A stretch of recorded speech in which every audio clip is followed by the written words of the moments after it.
Hello, my name is Gil Penalosa, and this is Cities for Everyone, the webinar, where every other Tuesday I invite fascinating people to share their stories so that all of us can become better, passionate advocates on what? On creating cities that are more equitable, more sustainable, more fun. Originally, I'm from Bogota, Colombia, but I've been living in Toronto, Canada for about 26 years. And I created 880 cities about 20 years ago. And I've been able to work in over 350 cities. And this webinar is a way of giving back. Today, we have a fascinating story about Detroit. Detroit had about 2 million people 40 years ago. Now it had gone down to 600,000. Huge crisis. Imagine some neighborhoods with about 40% of the houses empty, absorbed by the government, where Alexa Bush is the director of planning and development. She had worked for the city before, then she went through some NGOs, now is back at the city, and is going to tell us how building civic trust and economic recovery through public space. Alexa, welcome. Thank you for accepting the invitation. We're eager to learn from you. How are you? I'm doing fine. Thank you so much for having me.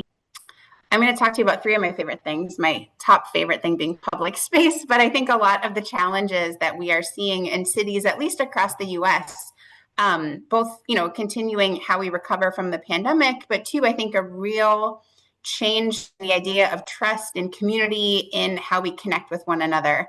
And I do think that public space is a really beautiful way to address both of those challenges.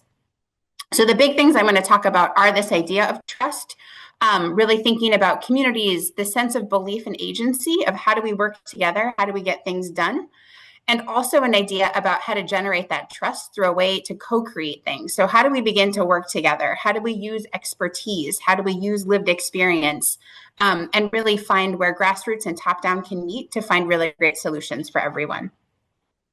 I think, too, we're in this very critical moment, at least in the United States. The Surgeon General has lifted up this idea of the epidemic of loneliness, that we're not connecting with one another in the ways that we have. And I think this really got worse with all of the screens we had, probably with the pandemic, and starting to think about the need for us to reconnect with one another and the opportunity for cities.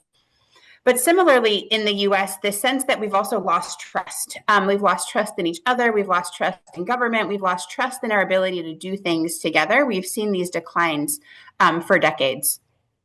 And as I mentioned, I'm hearing from a lot of colleagues in other cities about like, oh, what is this future? What is the urban project? Do we still believe in it? I think there's a lot of fears that since the pandemic and the way we've changed work and what that's done to city budgets and sort of public life, that there's this pulling back from cities.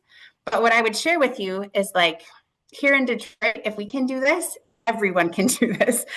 We went into that pandemic really on the heels of our bankruptcy and believe that through really a lot of teamwork and a real sense of vision, there are lots of opportunities for urban life, for cities, and for public space to be something that can bring us back together. So as I mentioned, this was us in 2013, really sort of hitting bottom financially. The city came through municipal bankruptcy. I think you all have seen the photos of our empty buildings. But, we started, just 50 years before, really being this important city, not only in the US, but really across the world, given our manufacturing base, given the role we played in World War II of really turning what we were doing to build things into this just production of things, airplanes, tools, machinery. I think the cultural outputs of our city are very well known, from Motown and music, techno, and culture. But as Jill mentioned, we really peaked in our population just after 1950 with almost 2 million people. I would say, too, that a lot of this growth happened in a time where the U.S. was still segregated. So it was before we had a milestone Supreme Court case of Brown versus Board of Education. And so these patterns of separation, of segregation of people still live with us, and we're really beginning to unpack and take those apart. But I think, too, many of you have seen these pictures of Detroit, sort of how much vacant land there is, kind of the white dots in here are showing just the density of vacant parcels that we really had at this point.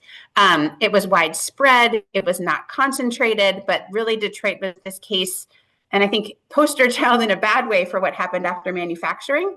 But we are very, very excited that we have been turning this around. So for the last 2 years, the city has grown over 1% each year. This is in part due to, again, a lot of coming together across sectors, private, public, nonprofit, residents, and really dreaming for something bigger for Detroit than where the trajectory we were on. And I think also really ensuring that the way we were thinking about growth and attracting people wasn't through displacement, but really keeping and strengthening the residents that we have. A lot of this work really began decades ago, really thinking about Detroit's heart and urban center. Our city is over 139 square miles, and what's shown in the red area is really our greater downtown.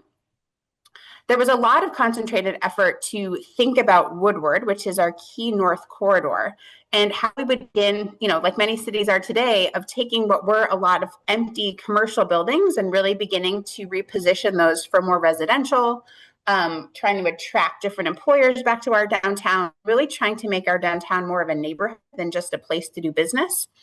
But that was a whole lot more than development to get us there. Really, this was back in about 1999, so a little more than 30 years ago, right around Detroit's 300th birthday, which would have been 2001. The mayor at the time, an organization called the Detroit 300, really began to say, okay, this was our downtown. How do we really begin to think of a new heart of the city? And what became there was a new park that's really our heart, called Campus Martius.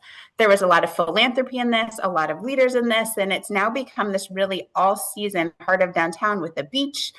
We turn it into an ice skating in the winter. Project for Public Spaces has a great study about this.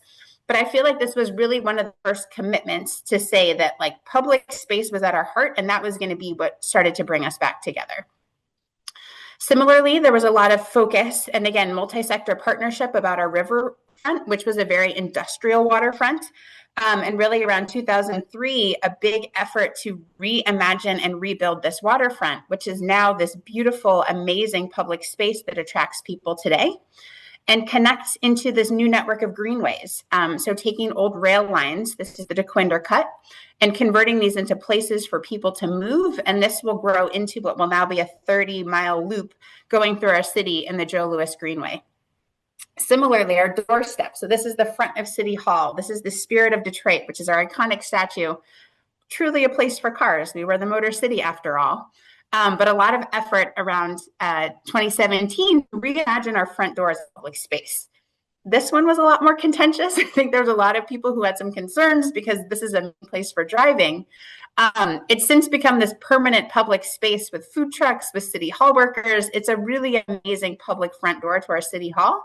And it really anchors. Behind us is Campus Martius, that first park. At the other end is Spirit Plaza. You're looking at the Detroit River and across into Windsor, Ontario. But we've really created this amazing sense of downtown being anchored by this really beautiful, powerful, programmed public realm. Up until last year, when we invited through sports, through music, about 250,000 of our friends to join us in downtown. That as we're continuing to create these spaces for people, we're seeing this public life come back, and we're seeing this desire, I think, to have these moments in cities that coming together, that being in person and being face-to-face can really provide. But as a lot of this recovery was happening and focusing on downtown, there was a lot of conversation about what about the rest of city? What about all of the neighborhoods that also are part of this ecosystem and connected to our downtown core? In about 2016, our current mayor, Mayor Duggan, really pushed the administration to think about what does economic recovery look like, the same kind of downtown model. How do we bring this to neighborhoods across the city? And where we started was to focus on neighborhoods where there was some residential strength. These are what's shown in orange. All of them also were centered on some idea of kind of a commercial corridor or a main street. And those are those red lines that you see. And what we wanted to do, again, was not just focus on stuff and buildings, but really to think about urban life. What does inclusive economic recovery mean? And how do we create that same vibrant sense of street life on a neighborhood main street that we were beginning to see find success downtown? So again, this wasn't just how many units we could create. It was really how do we use the units to create this really vibrant public life?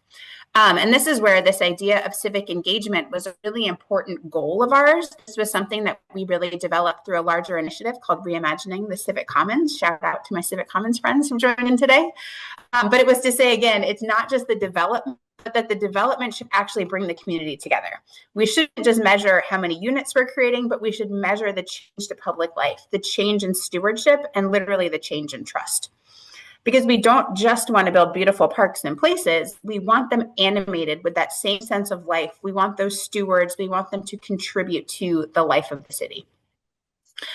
This is a favorite quote of some of the evaluations of this project, but what I really loved was, it wasn't enough to just show up with development and say, this is what we're going to be doing. It was really something where we had an opportunity to rebuild trust coming out of bankruptcy with residents who we could work with to vision these things together. And this is where we came up with this idea of co-creation, or really working with community to take expertise that we might have as city staff, that we might bring with designers, with traffic engineers, with developers, and really make sure that we were combining that with the lived experience on the ground. We didn't feel like it was an either or. We really felt like it was worth rolling up our sleeves and doing the hard work to build that trust and do it together. So what this led us to, again, was to pull this thread that, neighborhood development had to include these really core pieces of the public realm, our parks and greenways, our streetscapes, that we would also be trying to create some really strategic infill in our neighborhoods that were primarily single-family residential. But how could we really start to inject more mixed use and multifamily development onto corridors to give people more choices of where to live, and also to really grow the density that supported this kind of ecosystem and civic life we hoped for. We also, though, had this challenge. If you remember my first map and all of the kind of scattered vacant housing lots that we had, we really needed strategies to think about neighborhood stabilization. And these were things that we began to do in those districts across the city, raising funding both from the public sector, but also the private sector, philanthropy, to come together around a shared vision that we would create with community. So I'm going to share you two quick case studies of now what this looked like in our neighborhoods. The first one really digging into this question of what do we do with neighborhood stabilization and all of these vacant lots. So this is from a plan that we did on the east side of Detroit in a community where we were actually seeing quite a bit of, well, for us, some growth at the time. This was a neighborhood that at one time was a majority Polish neighborhood who had immigrated to work in a lot of our auto factories. It then became a majority Black neighborhood, especially on the west, actually folks who were leaving urban renewal projects in the core. And really since the 2000s, we've been seeing quite a lot of growth from the Middle East, both Yemen and Bangladesh in this neighborhood. And so we had communities that were living together kind of next to each other, still quite segregated. And there wasn't a lot of room for, how did people navigate this cultural change of going from a majority white and Polish to Black to now a growing Yemeni and Bangladeshi population. We got to get really crafty with, how do we really engage with folks given these different cultural needs? How do people, work publicly around gender? Got really thoughtful about how do we meet people and develop a planning process that was really able to accommodate all those different cultural beliefs. But this also had a part of the neighborhood where over 60% of the land was publicly owned by our Detroit Land Bank. And we were trying to come up with creative ideas to reactivate this land. To really say, how do we take these vacant homes and lots from being this liability into being this beautiful asset that could be part of the recovery of our city? We also saw that there was a lot of very different cultural practices in these communities, that one person's community garden was really another person's weeds. And what we were trying to think of is, could we use the public realm as a way to allow people to have these different cultural practices, to garden in different ways, to activate vacant lots, but that might have a neighborly front or kind of a glue that could stitch them all together and build some shared vision and shared understanding through the public realm.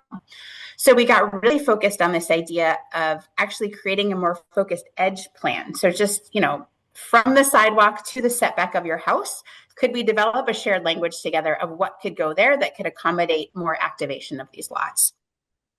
There were a whole bunch of goals that we had. This is the edging plan that we came up with. But again, it was really to build some consensus, a bit of shared identity that could help bridge some of the cultural and demographic changes, but also encourage and facilitate people being able to purchase and acquire more lots to activate, own, and build wealth and stability in their community. We thought we came up with this amazing engagement process. We were kicking this off in January of 2020. We had this idea of different focus groups actually leading work and presenting work to each other. And then we found ourselves in the middle of the pandemic. But we made a quick pivot. We basically, our consultants who'd planned to join us, we said, you know what, stay home. They were very flexible with us to repurpose the travel funds we had into prototyping funds. So we developed these ideas for things that could go on these edges and essentially bought materials and stipended residents to go ahead and test them out. So we were able to start activating lots already during the pandemic and having this amazing real-time feedback outside in person of this plan. But what was more incredible about it is it brought people together around the assembly. So we found out, you know, Mr. Smith down the way is actually a carpenter and has a table saw. It allowed the community to really crowdsource all this information and work together. That in the end, we landed with this plan of this beautiful quilt that had these different typologies that allow people to activate the lots behind in different ways. It really facilitated the sale of more lots and also pushed our land bank to create new policies around a neighborhood lot program to facilitate this kind of work and community activation of this space.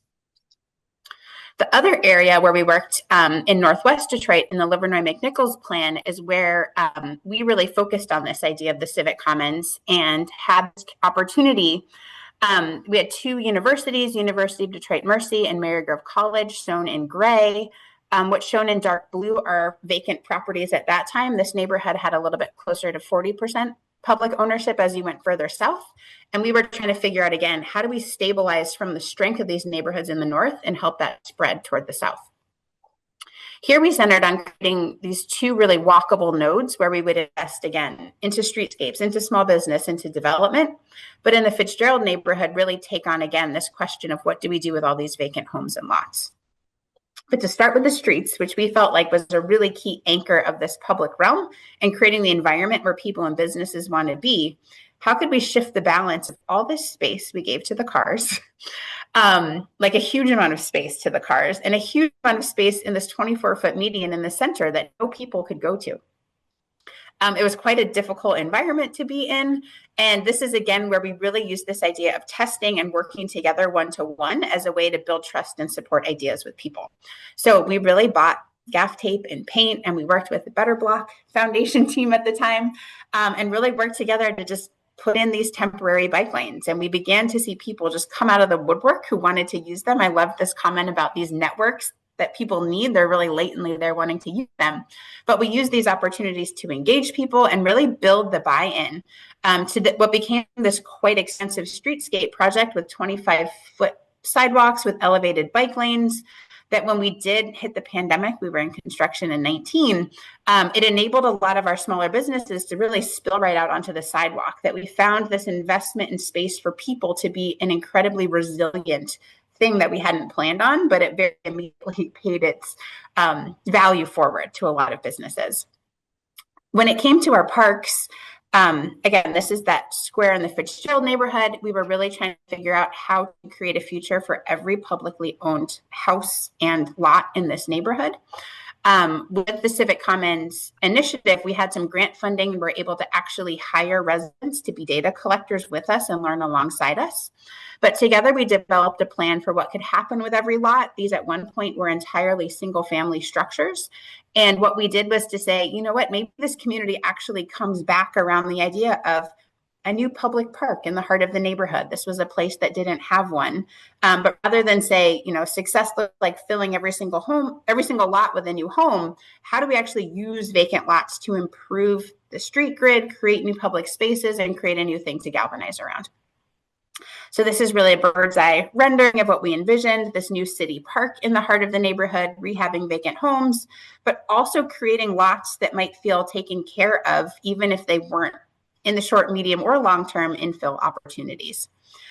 We also used vacant lots to connect gaps in the street grid where we had these streets that dead ended and these half-mile long blocks that were a huge safety issue, to create a new non-motorized pathway to connect through the neighborhood, which again, we're like, all right, we did the community meeting, we had the people come, let's go test it out. And everyone comes out of the woodwork like, who are you and what are you doing on my street?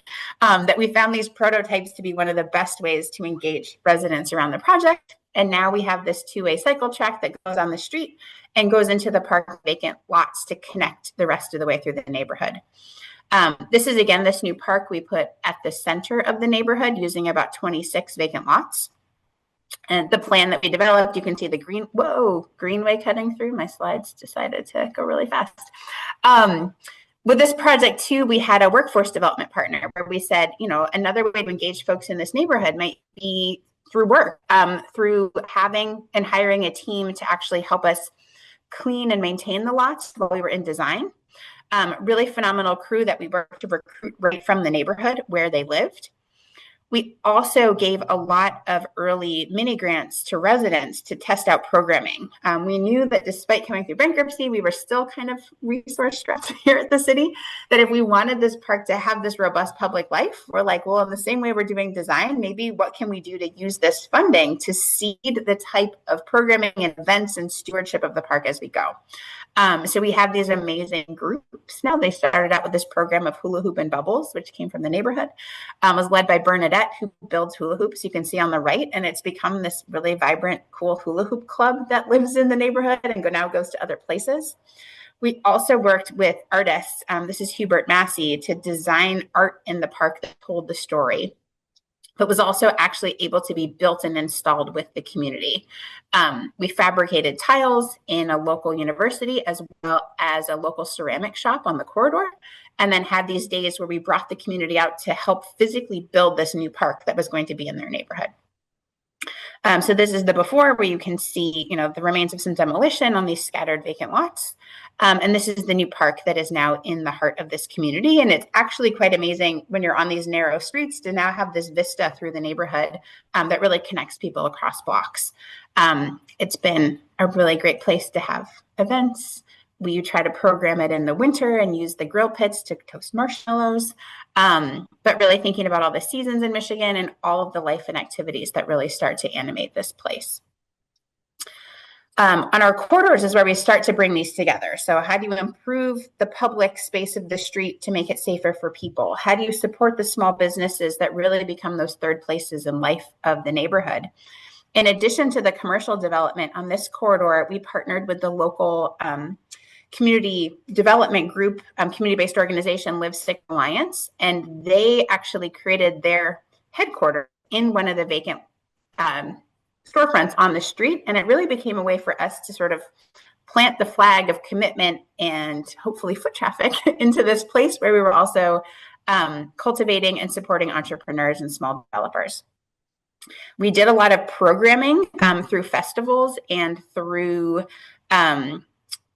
activities on the street, and a really way to gin up some foot traffic in a place that didn't have a lot of open businesses, and since have been able to invest not only in the creation of this home-based space that now is where the Live Six Alliance is staffed, there's community meetings who can use this space, all kinds of arts programs that run out of this, but also that transformation of the street itself and really creating a place for people that actually has trees and benches, of which there were none when we started, but really thinking about this larger environment as something that supports public life. Why I wanted to end on this project is we had the opportunity to really study it. I mentioned the residents that we hired as data collectors, but we were able to collect 5 years of data at this point to really see if our hypothesis was true. Was this investment in public space, was this way of trying to do things together going to have the impacts that we hoped for? Not only on seeing the development, but really the softer stuff. Like, could we impact loneliness? Could we impact the trust through doing the work? And I'm excited to report that, in addition to the things that are maybe easier to measure, right, we've doubled the amount of safe walking infrastructure in this neighborhood. We have increased, this is not like we've thrown a bunch of police here necessarily, but that through this investment in place, through building a safer and better public realm, we're seeing people's perceptions of safety change in this neighborhood, not only during the day, but also at night. We've been able to ask people, what do these new public spaces mean to them? Overwhelming support in the neighborhood for these types of parks and public amenities. But very exciting for us, we're also seeing this growth of trust, right? I showed you this declining trust line across the US. In spite of that nationwide trend, in this place, we've seen over a 20% increase in residents who say most people can be trusted over the time frame of this work. More impressively to me, having been at the city, we've also seen that trust happen in local government. And again, we were coming out of bankruptcy when this happened. Like, there was a lot of reasons, good reasons for people not to trust us. And we saw a huge, that almost never went down so dramatically. I was amazed to see that we've been able to build that kind of goodwill over this time. But we're also seeing, outside of that relationship to institutions, this opportunity for people to come together through public realm. This epidemic of loneliness, we're seeing these people who, for good reason, the perception of safety, the lack of places to go, the disinvestment into vacant houses, structures in the corridor, kept people at home, especially some of our seniors who might have not felt as safe, and we just didn't even have the physical infrastructure for them to safely walk. Huge decreases in the number of people through this door-to-door survey that said they, never socialized with someone in the neighborhood. Huge amount of increase of people getting to know their neighbors. And also, a real change in perception of the trajectory of this place in the city. People feeling that, the neighborhood was really in a lot of decline. Over half, 90% of people are now saying that they expect the neighborhood and that it's been on a trajectory of improvement. So with that, I will wrap and would love to jump into some questions and conversation. But again, really excited to share what we've been up to in Detroit and these early 6 signs that this investment in people in place do help you turn around. Alexa, thank you very, very much. What an amazing presentation. Alexa, the last question, do you have any message? We have people from all over the world, some from public health, from planning, from transportation, advocates, elected officials. A call to action, what would be your ending message? And I hope that everybody will join us in 2 weeks about nature-based solutions. So the call to action, Alexa. Again, I think if we, as a city with high poverty, going through bankruptcy, we really believed in having a world-class space for our people, and it took a lot of time and effort, and it's not always easy to collaborate, but it is absolutely worth building those partnerships, taking the time, and building a team for the long haul. It's possible to change your city in the face of all kinds of challenges, so keep at it. Wonderful. That really proves that when you go alone, you go faster. But when you go together, you go further and stays and better. Alexa, thank you very, very much. What an amazing story, the examples, the cases, how it, through civic engagement, through honestly listening to people, you recuperated so many public spaces. When the level of trust is going down in most cities around the country, and Detroit is going up, is inspiring. I hope that everybody who watches this video will share it with decision makers, elected officials, city staff, advocates, the media, students.